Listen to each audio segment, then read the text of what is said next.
Welcome to my messy workbench. And today we have a Ceronix 1493 on the board. A customer sent this to me because it didn't work. And I said I would be happy to take a look at it. I do not often work on 1493s, but the concept of operation on them is pretty much the same as a 1492, although there's a little bit more to the boards. And then I believe there's like 3 different resolution options on 1493s. So anyway, the reason I wanted to film this is because I started probing around and immediately started finding shorted components in the power supply section of the board. And I started working on the board. I started to remove one diode. Sorry, I'm having a hard time talking today. And immediately that diode, the main power diode on the board was dead shorted. Which, okay, on a Ceronix board, that's not too uncommon. A little bit less common on 1493s than it is 1492s. It's one of these little round diodes. And yeah, it's a 2-part diode, as you can see. It's 2 pieces. No, I'm kidding. And I went to clip onto it and pull it, and immediately it just split in half, which is telling me that this diode had some kind of a catastrophic event in its life. It goes down over here. It's a 160 volt, I think on this board it is also, 160 volt Zener diode. And so the first thing I wanted to do at that point is, okay, we've got multiple issues going on of shorted components. And the power IC, the XRC5184, right here, was the first thing I actually tested. And the first thing I noticed was pin 1 to 2. Oops. Did not diode chirp. Let's see if I can arrange this so that you can see a little bit of everything. Not much of anything, but a little bit of everything. Normally, pin 1 to 2 will diode chirp. Well, I got nothing. Okay, well, that's a little bit interesting. But then I went from pin 10 to pin 9, which should diode chirp, and I got a dead short. Ooh, okay. Pin 15 to 16, I got a diode chirp. Okay. Now, pin 9 to 10 usually diode chirps, but no 2 pins on the XRC5184, no 2 pins, however you go and you want to test it, should ever dead short. So that there's an indication of a problem right there. It might not be a problem with that IC. It might be one of the diodes that's connected to it that's shorted, or later in the circuit that's shorted, and we're just detecting the short. So then I immediately went over to that power diode, and sure enough, it was dead shorted. Okay, well, sometimes then if you remove that diode, that shorted diode from the circuit, I'm pointing to it, I'm pointing to that diode over there, see? Sometimes when you remove that from the circuit, then your other shorts go away. Well, so there were, I'll tell you everything now. There was a dead short on the XRC5184. The 160 volt Zener was dead shorted, and this diode right here next to the switching transformer, it was shorted, but now it is not. So, which is a perfect example of, don't assume that the component that you're testing is the cause of the short. It's just telling you that there is a short across that component somewhere in the circuit. So then I said, okay, well, then the other thing that might be happening is this, what do they call it, power MOSFET or something like that. And same thing here, we should get a diode test across the outside leads and from the middle lead to outside. But we've got a dead short. So that's not right. So I've tested all these diodes down in here, and they're, oh, actually that's maybe not right.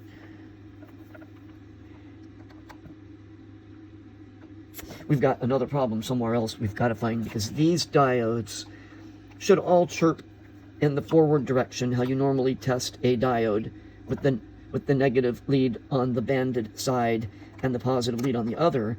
But if I'm correct on this board, if you test them backwards, they should be open.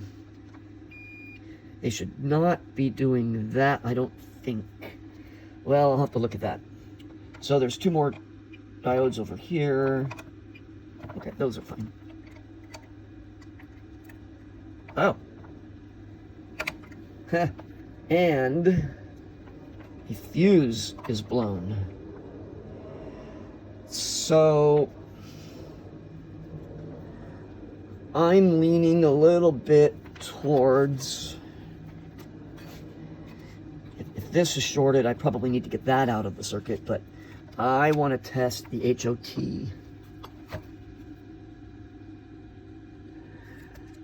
If the HOT is shorted, it can make all kinds of other components on the board short out. Ooh, nope, it's fine.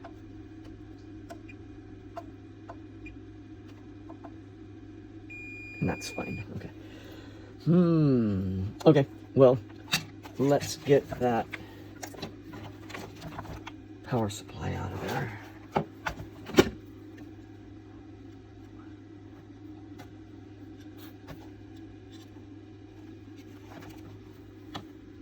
Like I said, I don't work on these a lot, so when I flip the board, I have to hunt for where components are.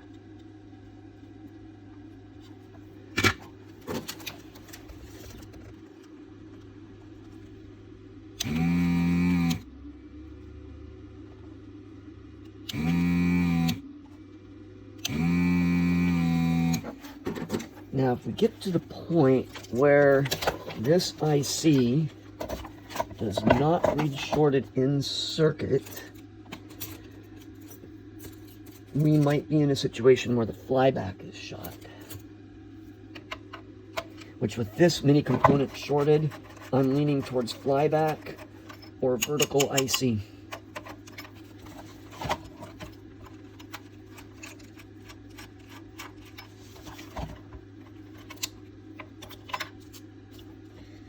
There's really no easy way to test a flyback. Okay, so that's shot.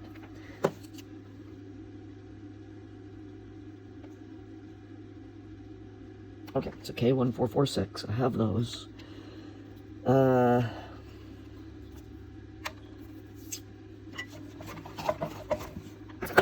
Now we'll go back to these diodes and test them backwards again. And they're still reading backwards. Highly suspicious to me. I would be afraid at this point to replace just the shorted components.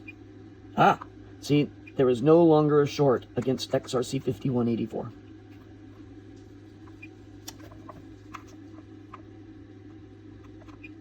Okay. I think XRC 5184 actually survived. Wow. That's good, because that component alone is at least $15 for one. And we don't want to just go replacing it and then powering it up, because it would blow it out again if we didn't find the core problem. Now I'm testing the vertical IC. See. Oh.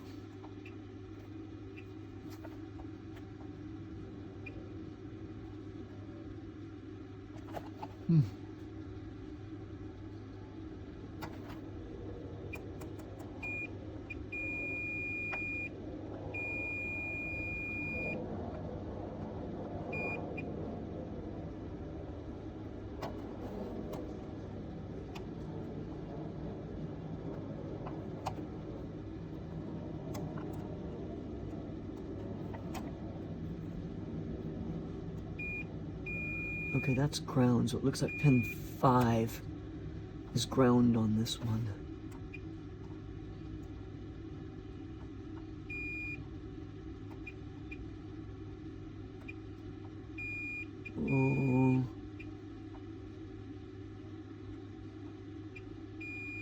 Pin 11 is shorting.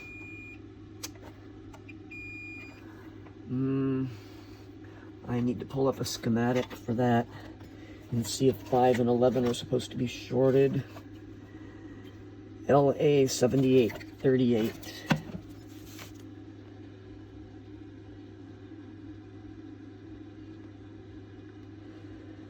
Okay, 11 is ground. 5 is vertical size control signal input. So 5 should not be shorted to ground. 11 is proper ground. That's very interesting. Okay. So it's possible the vertical IC is the problem. I actually have another XX93 board.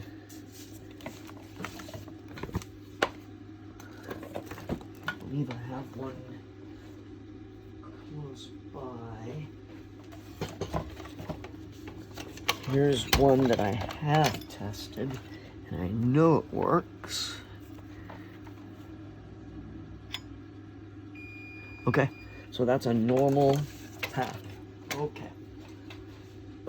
All right, and for now, I'm going to excuse the vertical IC. And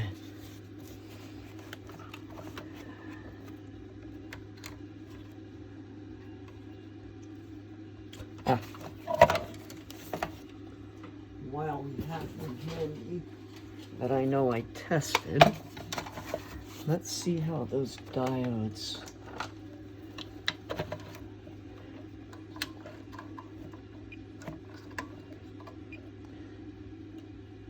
Okay, that's 160 volt right there.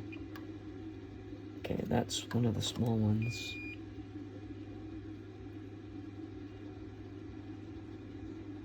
Yeah, I guess they do have a reading backwards.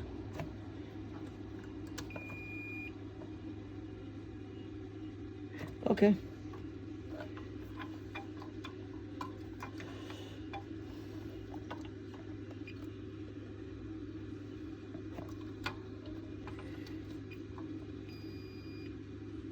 Okay. Then I will proceed with replacing the components that have failed.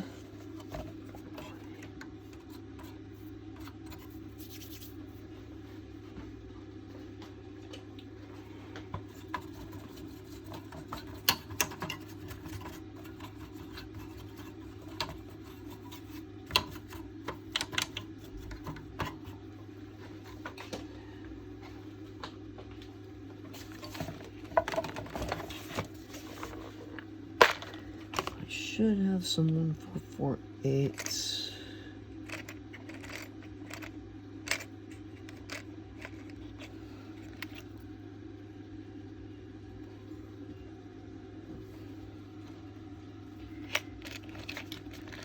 I'm sure I can use an IRF 831.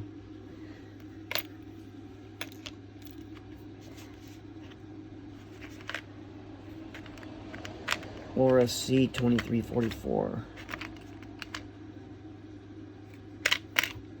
But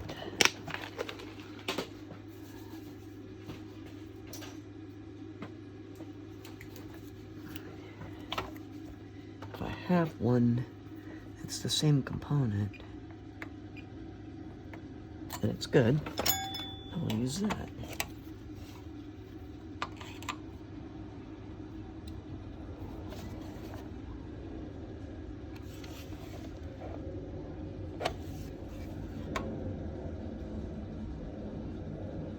Oh.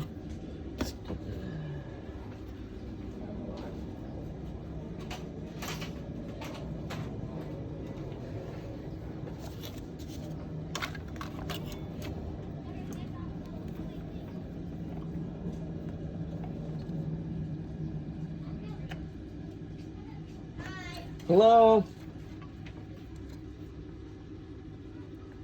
Some neighbor kids walking by.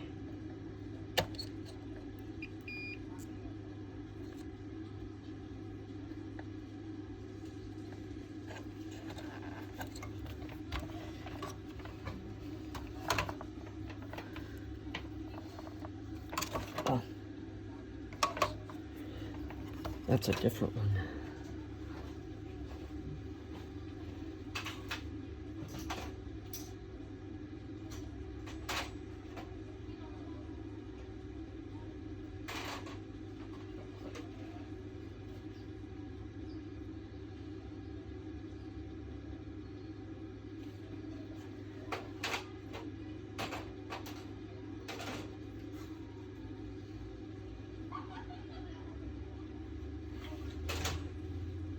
Sorry to leave you hanging over here, but I need to pause and hunt out one of those ICs, or a substitute. And I don't want to make this a 2-hour video just because I'm looking for the correct transistor.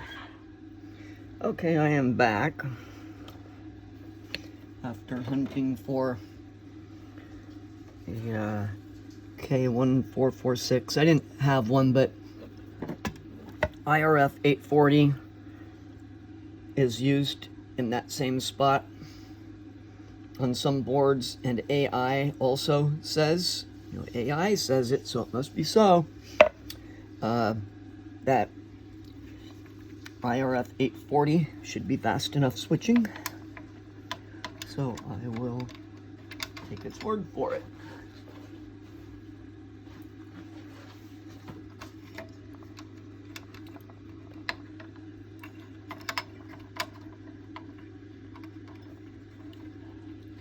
Okay.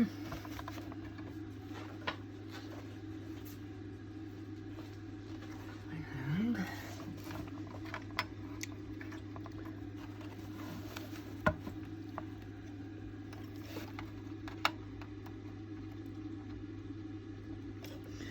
don't forget to screw the IC down before you solder it in. I don't know, I watch other videos of people who say that. I'm like, well, anybody that's watching this video should know that, but maybe one day one person will say, oh, I wish I'd have known that.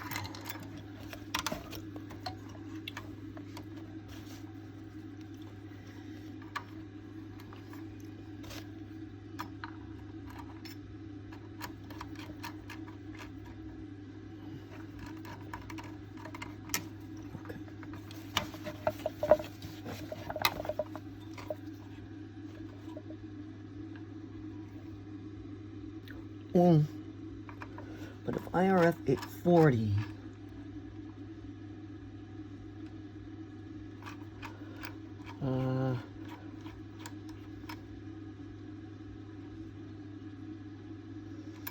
if it has a metal tab, does it need to be insulated?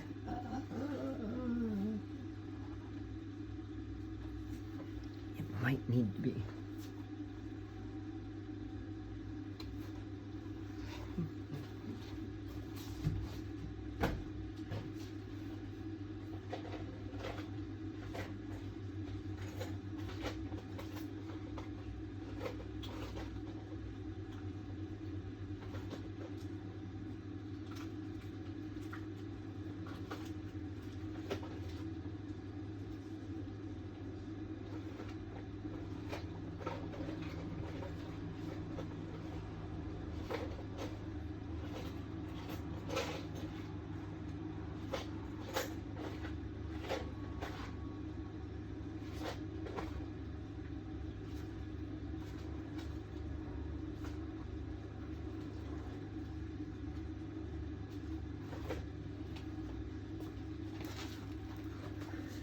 I think I will insulate it.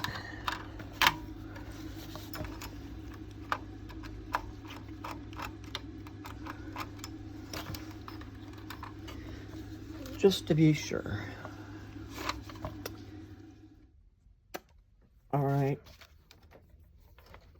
to, let's see, the Zener diode, the 160 volt Zener diode has been replaced. I haven't soldered them in yet. And this power MOSFET transistor has been replaced. So, well, I haven't soldered them in yet. I need to solder them in. And once I do that, I will retest and see if the situation with the shorts has changed. There's no reason for it not to have changed.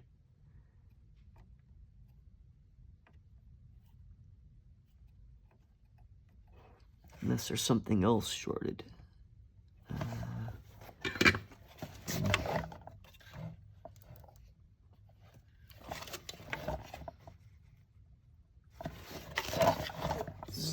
The leads on the Zener that I had put in here were just long enough to barely poke through the holes.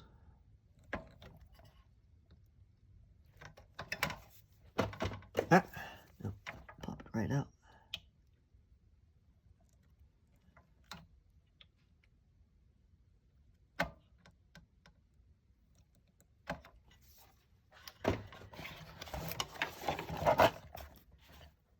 Okay, that's good. We just have to make sure we have a very good connection onto those leads. This is a critical diode.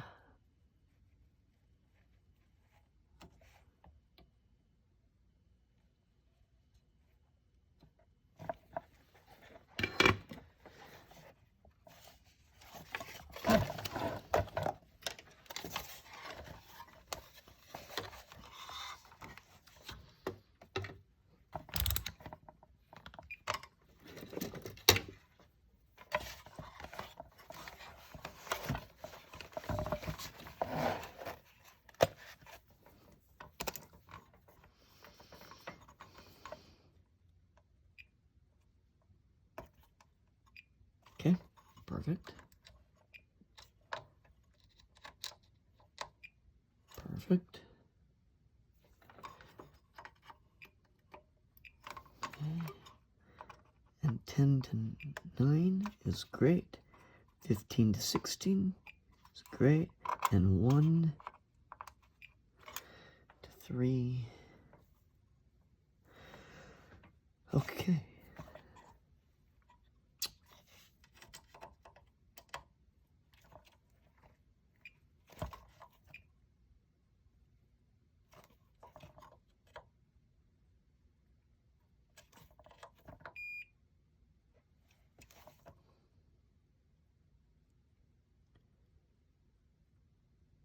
Well, the fuse needs to be replaced. Because whatever happened to this board happened somewhat catastrophically. It is not common for fuses to blow on these boards. I guess I should say it's not a common component failure will not cause the fuse to blow. The whole power supply section on these chassis can often blow out with a lot of fanfare and not blow the fuse. I have seen the fuses blow, but it's just not the first thing that we think of when we think of when something fails on these. Oh, did the fuse blow? Probably not. Everything else probably fried, but the fuse didn't blow.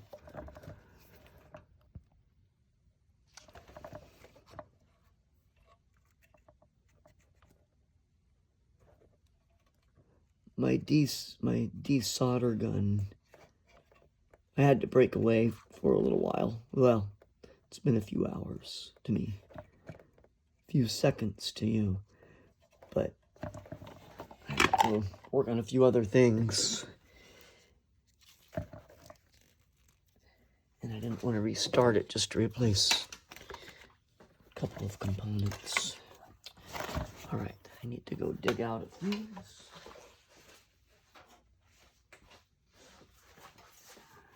There we go.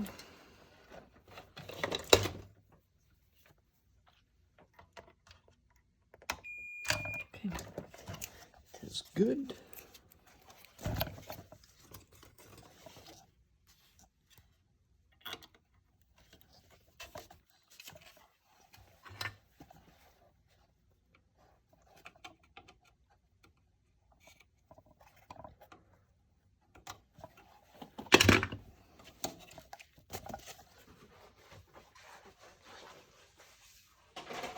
I have about 5, maybe 6 parts boards, and I think only 2 of them are missing fuses. This might be the second one.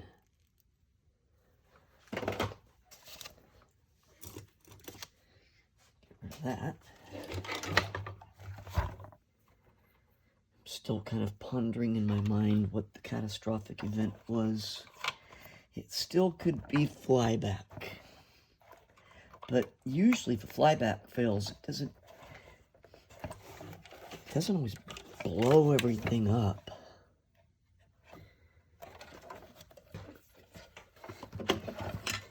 Flyback fails usually just stop getting high voltage, or the feedback line that feeds the secondary coil that feeds the power management, or the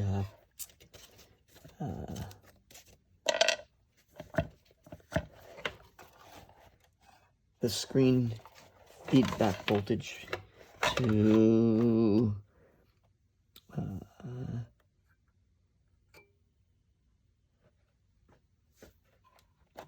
LM324. And my guess is on this board it might be this one. Pin 8 is where you take your reading.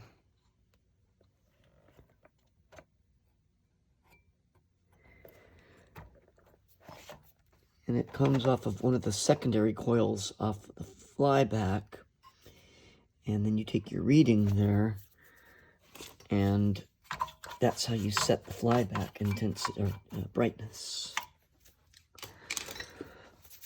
Okay. I think I'm going to power this up. I need to go find a tube. I'll power this up, but I'll power it up slowly. That way it has time to maybe shut down.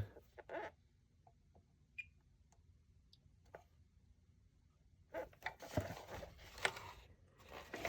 going to test this one. Okay, no shorts.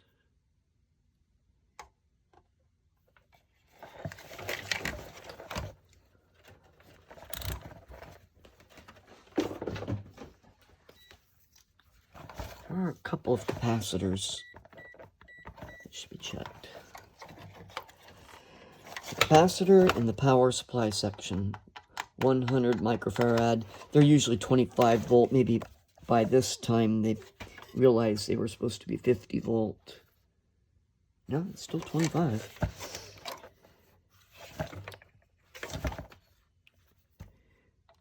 If that one's out of tolerance, the power supply won't start.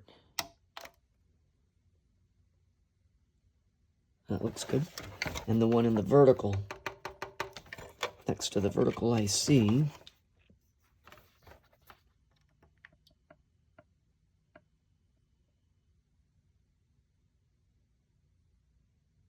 that looks really good. This is the thing with the XX93s, 1493, 1793, and 1993 boards, is the capacitors don't go out on them. And they're not. Like, this is July of 1999. Ceronix 1492s were made from somewhere like 1988 through 1996. 6. So all of those boards are older than 1493s. But I don't think the 1493s worked as hard. It's just my take on it, because rarely do I come to capacitors on these boards and test them and find them real far out of tolerance. I mean, the ESR looks really good on these. So none of them are bulging. So I'm pretty confident that they're in good condition. Okay, gonna break away for a minute. Okay, so I had a 1493 complete chassis. I don't think it had ever... I think somebody took it out of a machine and just set it to the side, because there was no scratching around the second anode. The screws were really tight in it. The neck board was on really tight. I don't think it had ever been taken apart. I powered it up with the game board I have here on my workbench, and it powered right up. So at least I know the tube works perfectly. Beautiful picture. And I just want to make sure, even though I just disconnected this, I want to make sure the anode port is discharged. It's a little bit soon for it to have picked up charge out of the air, but I just am paranoid. I do not want to get shocked by a tube. Okay.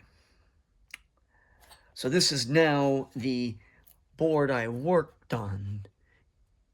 I pulled the original board out, and I put the board that I've been working on for the customer, put it in here, and we got our anode, neck, our yoke connector, got our ground, video input over here, power, and the remote board is connected.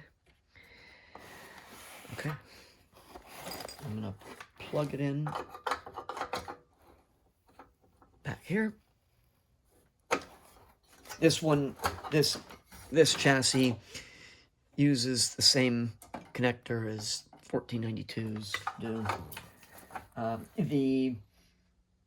The thing you have to be careful of is there's CGA, I think standard resolution, and then there is a higher resolution of a 1493, and it has, instead of having 6-pin video input connector, it uses a 7-pin connector. And I have one of those chassis too, sitting around. Okay, I have no idea what this is going to do. I have not tried this, so who knows? We might see smoke. I'm not sure. I'm gonna actually raise the camera a little bit. Okay. If we see smoke, well, we see smoke. And we hope it's not something that's not replaceable. I am connected to a variable AC power supply that's isolated. You must power chassis, monitor chassis with an isolation transformer. You never ever connect them to the wall outlet. You will fry diodes and power management ICs, and I mean, it just makes a big mess. So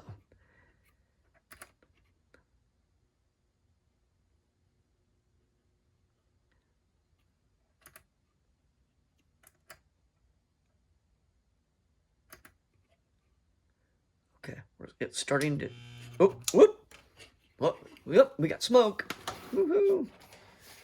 Okay, would we toast? Thing immediately drew maximum amps. Ah, what just fried?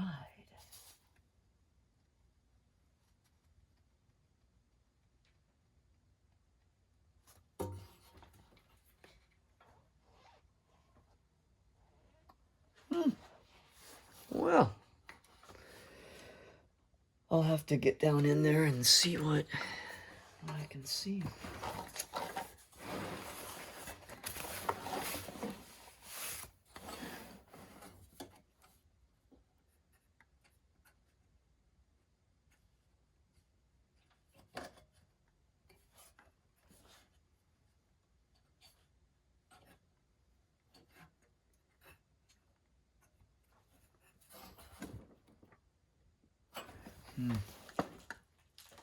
Well, I will poke around a little bit offline and then come back and let you know what I found.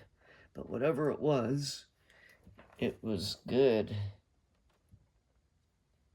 I don't think it was the neck board. Oh, I'll look around and see what I come up with. Poof. And just like that, right back to exactly where we started.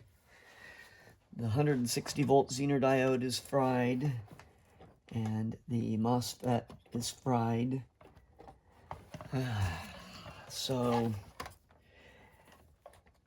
I was, and now the XRC 5184 is fried. Oh, probably because the MOSFET is fried. Now the troubleshooting has to get a little bit more technical because we can't keep shotgun replacing components and hoping that they are the problem. So I'll poke around and see what else I can find that's out of tolerance, and have to check a few more.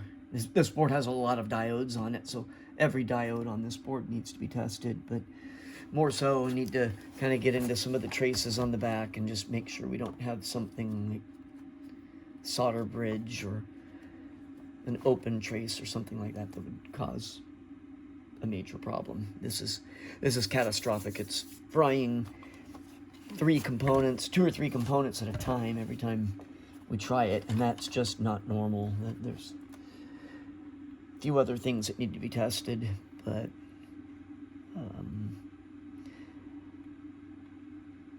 I will be back.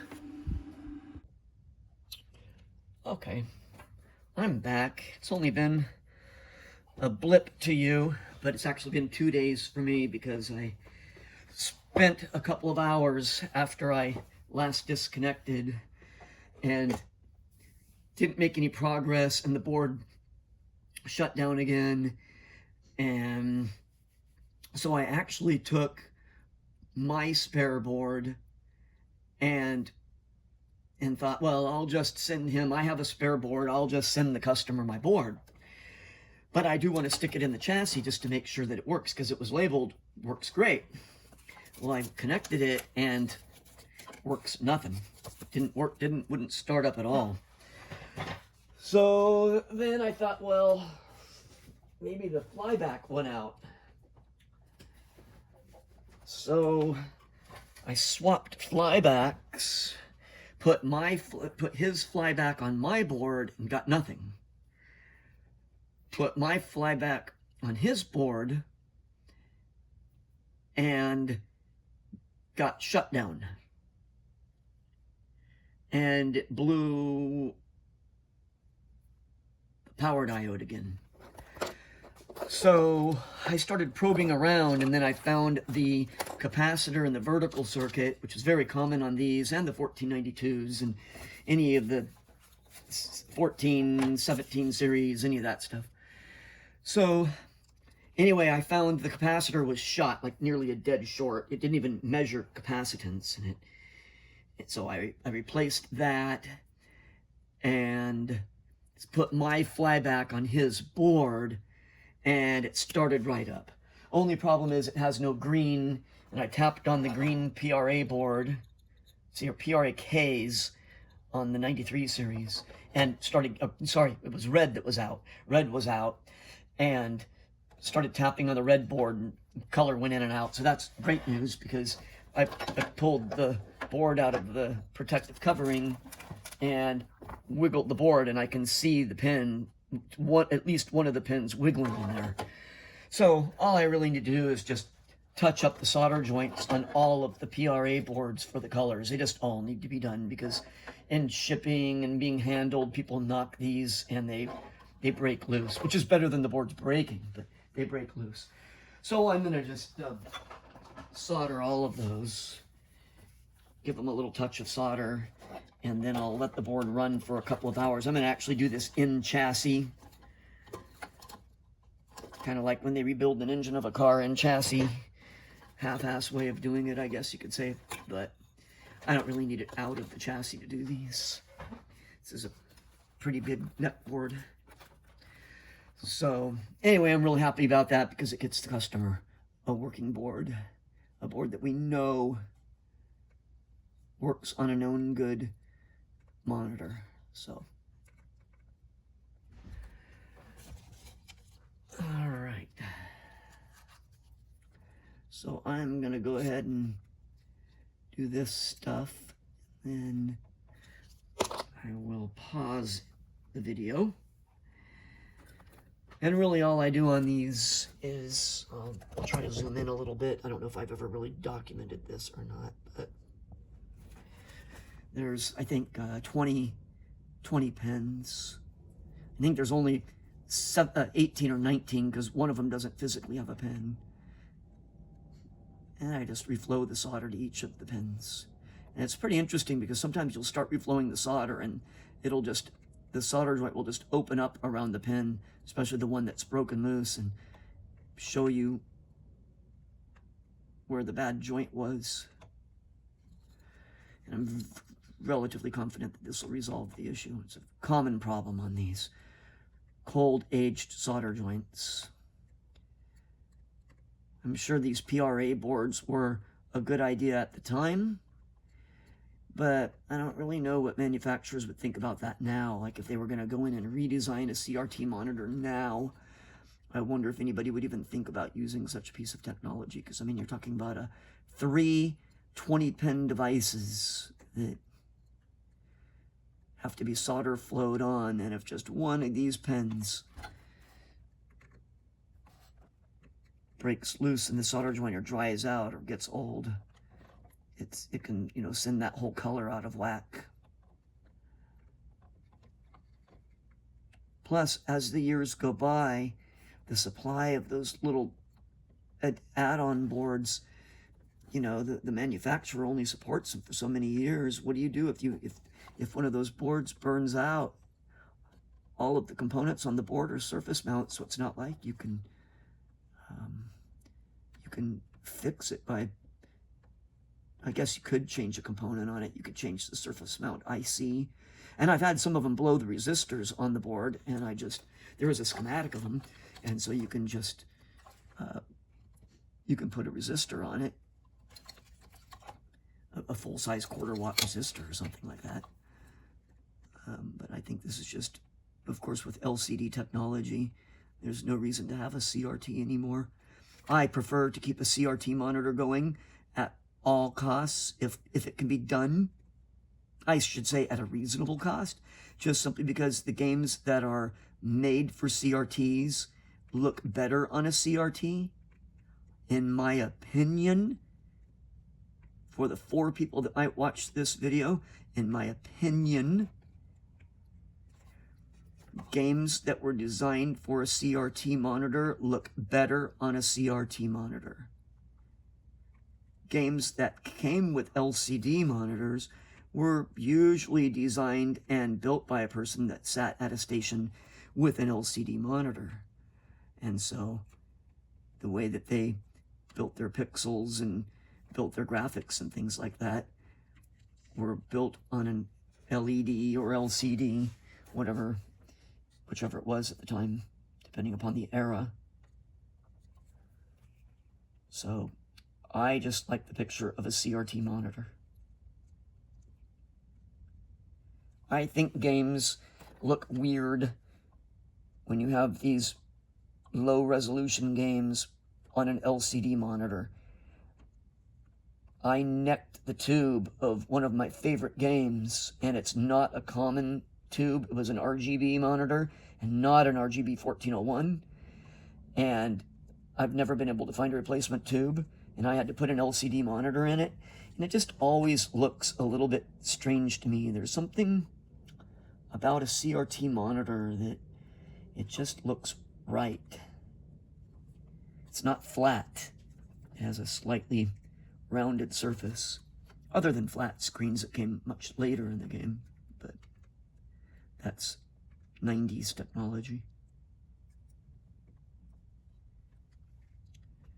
Okay, I think that's pretty good. I said I was going to pause this, didn't I? And I didn't do it, but I'm not a very good video editor, so I probably won't end up editing this much. I might end up chopping some of it out.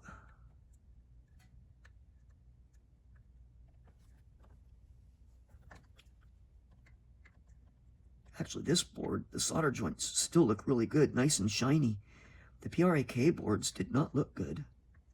They look dull. But this board looks really good.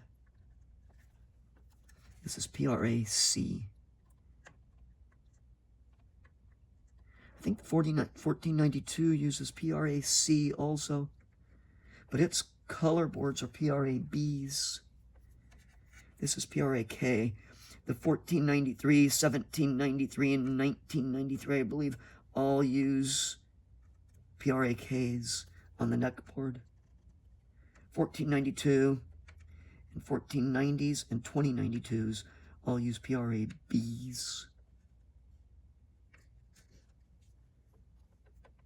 PRAJ is the power board, and PRAH does the vertical circuit. PRAI does, I don't remember. And there's PRAG that manages,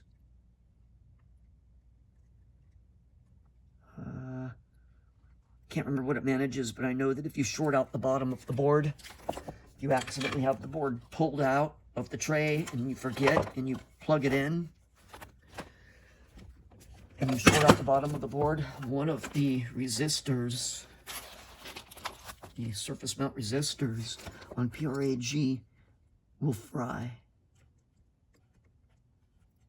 And if you just jump it with a regular quarter-aught resistor, voila, it comes back to life.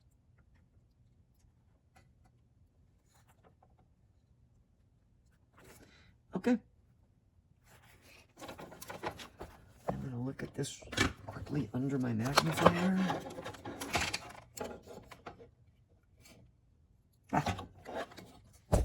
See, that's why I tell people you have to have a magnifier. I don't care if you've got 20/20 or 20/40 vision or 40/20, whatever it is.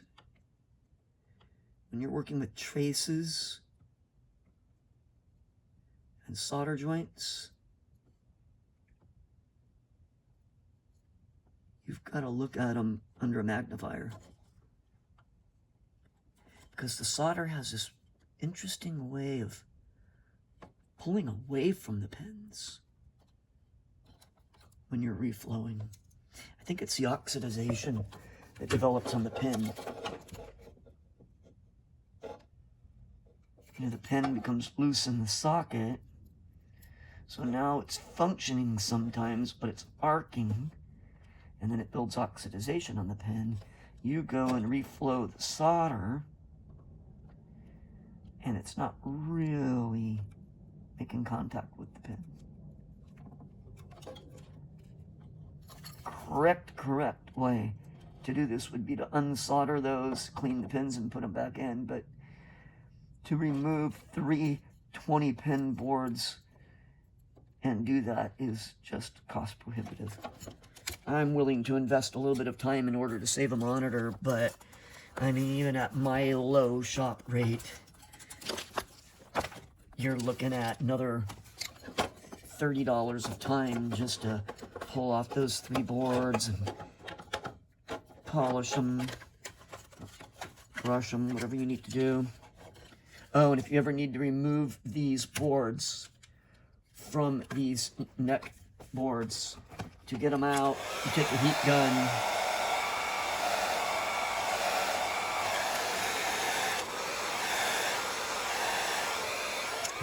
and heat the plastic where it connects here. Because if you don't, when you go to, you have to pull this pretty far open to get the board out.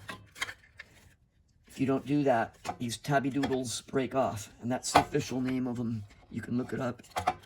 It's in the dictionary, tabby doodle. Okay. And we'll connect that.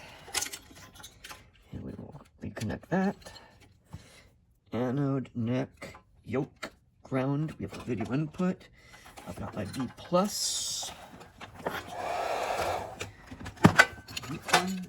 trying to fly away. Game board is already running. I've got a PE. Oh, that was good. That was terrible. I've got a PE game board back over here. It just sits there on the workbench, and I use it to drive the video. All right, we're gonna give this a shot.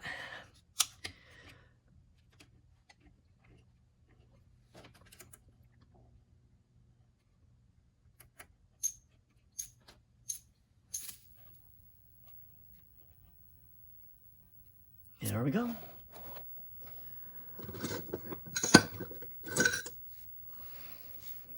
Bright.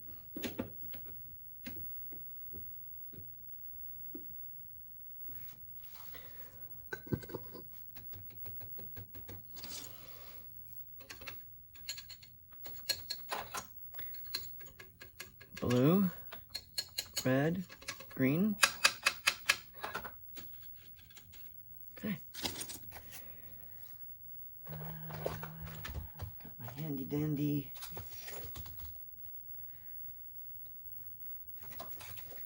button panel.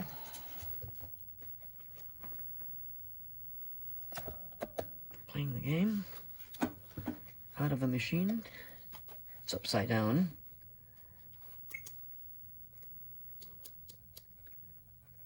Oh, the door needs to be reset.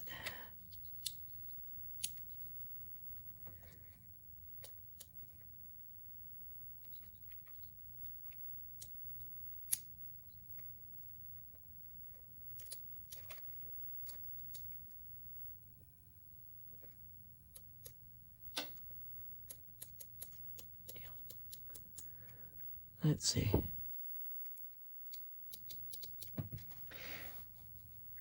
Oh, I've got a drop meter error.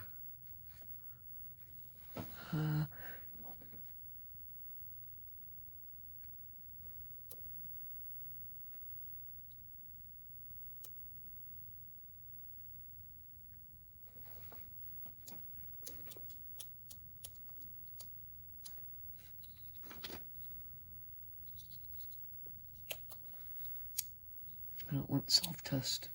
Oh, I need to Oh. Okay. Next.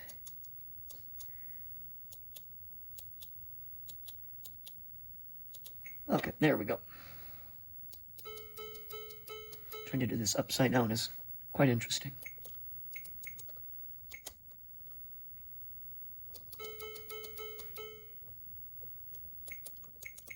Oops. Huh? Up, 2 pair, double up, yes. 5. We'll take it.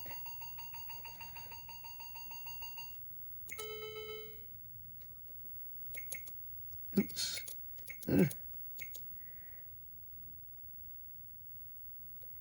Yes. Ah, kind of hard to beat that one. Ah, could have got an ace.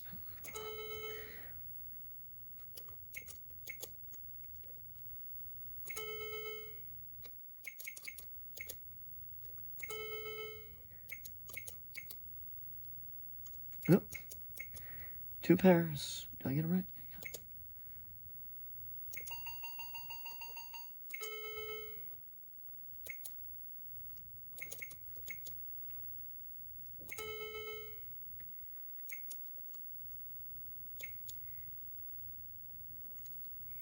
Yeah. Yes.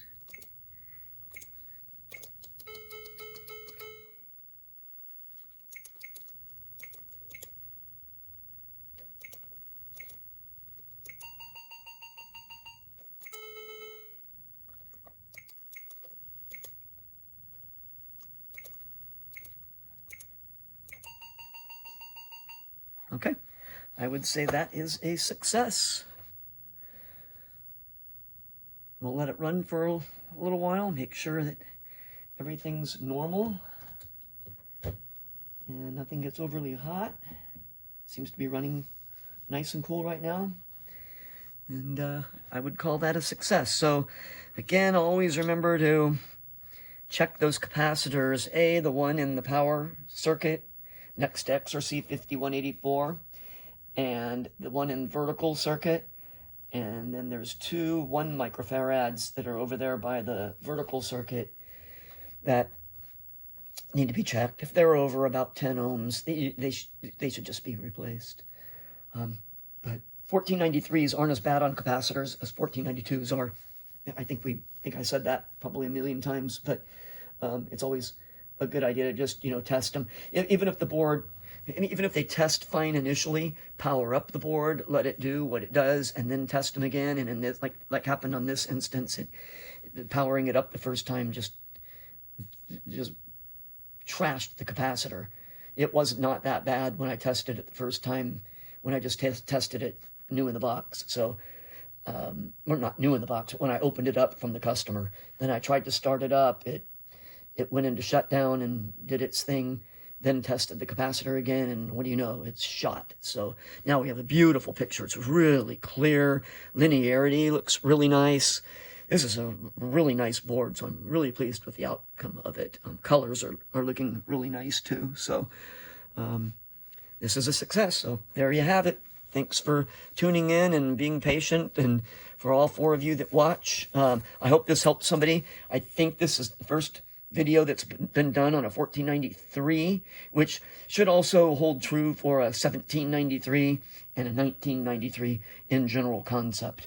So it's always that 160 volt diode and the capacitors in the vertical circuit, and maybe even the HOT. But the HOT and the XRC 5184 in this instance, once I got the fried diodes out of circuit, they were fine.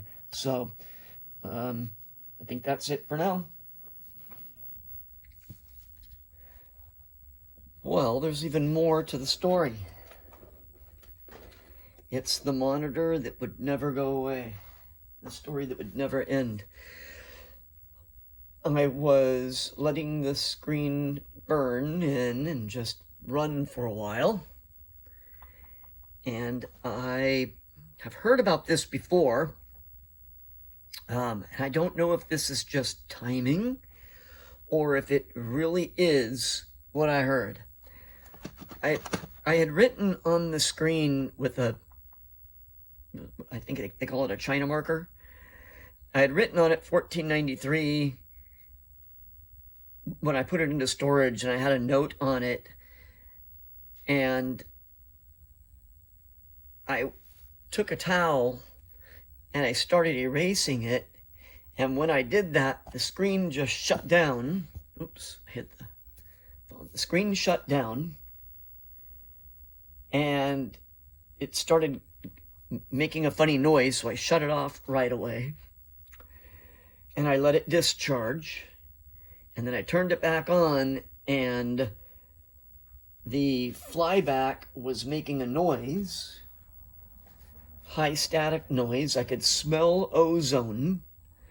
And I thought, oh, well, maybe it's just coincidental timing. Maybe I still have a bad solder joint on the neck board somewhere. And when I was cleaning it, I moved it around. And so I checked everything, pulled both boards off the neck board and the main board, pulled it out, checked some capacitors, rechecked and reflowed some more solder joints. I thought, well, maybe the static noise was something wrong on the yoke. Maybe one of the wires touched the yoke. Everything looked fine. So I touched up those solder joints, put everything back together, started it up again, and the same thing. Static arcing noise, and now I got a picture that was just blue and white lines. And so I turned all of the lights off, because when a flyback starts arcing, it usually arcs to either the side plate or the vertical heat sink or one of the capacitors that's around it. And I turned all of the lights off, powered it up, and I could hear the arcing and I could smell the ozone, but there was no arcing. And I turned it off, gave it a once over again, and this time I took something non-metallic and I turned it on again and started tapping on the flyback, and the arcing sound started changing. And so I made the determination that either I fried the flyback with the static feedback, which I'd be kind of surprised if the DAG wire couldn't absorb the static from wiping the screen down. But I know somebody said one time, do not clean the screens of your monitors while they're turned on slot machines. But I do. I won't anymore. So I took the original flyback that came on the customer's board and I put it back on, and this is what you have. So apparently that capacitor that was fried, and I also found that the 3 color capacitors on the neck board, there's 3 color capacitors here, and then there's the other capacitor down on this lower part of the board, and I don't know what it's for, but these 3 color capacitors were way out of tolerance. And I know on a 1492, if those are really far out of tolerance, you'll get a real staticky image. So I changed all of the capacitors on here. There's 4 of them. I changed all 4. And then I checked the capacitors on the main board again, and they're all really good. And anyway, put his flyback back on, and here you go. I've been playing it for a while. It runs fantastic, and it's maybe a little bit out of focus. I maybe need to adjust that a little bit.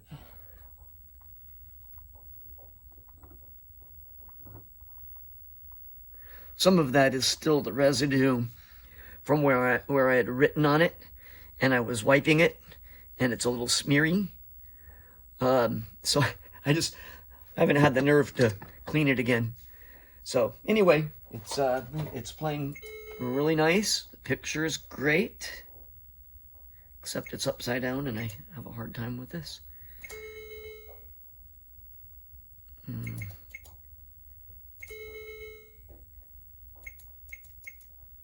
Oh, there's a pair of 5s. Need to double up. So that's the rest of the story, and hopefully the last of the story, because I am going to turn this off for tonight, and I'm adjusting the flyback feedback line. It's supposed to be about 4.2. I keep adjusting it down, and it keeps coming back up. So I suppose the board's probably warming up, and that's good. 3.9, that's fine. It's got plenty of room to move for brightness here. It is still a little bit out of focus.